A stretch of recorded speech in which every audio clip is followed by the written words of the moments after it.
चेन्नई के अम्बातूर एरिया से बोल रहा हूँ। हमारा घर बिहार पड़ता है, दरभंगा डिस्ट्रिक्ट और माधोपुर गांव। यहाँ पर हम लोग अपने गांव का करीब 200 आदमी है और अपने डिस्ट्रिक्ट का करीब 2000 है। सर हम लोग रोज़मर्रा का काम करने वाला लोग हैं। काम करते हैं तो मजदूरी मिलती है, नहीं तो नहीं मिलती है। 1 महीना से लॉकडाउन कारण हम लोग फंसे हुए हैं।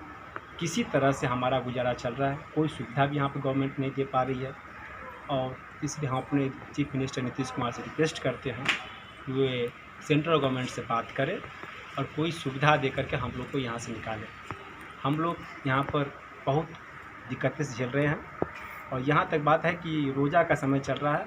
हम तमाम लोग रोज़े में ही रहते हैं, एक टाइम ही भोजन कर पाते हैं क्योंकि सुविधा ही नहीं है। अगर 2 टाइम भोजन करेंगे तो फिर उसके बाद उपास रह जाएंगे। इसीलिए हम लोग निर्णय किए हैं कि 1 टाइम ही भोजन करें और ये दिक्कतें हम कम से कम 3 तारीख तक अब झेल पाएंगे। 3 तारीख तक हम लोग किसी तक झेल लेंगे, 3 मई तक।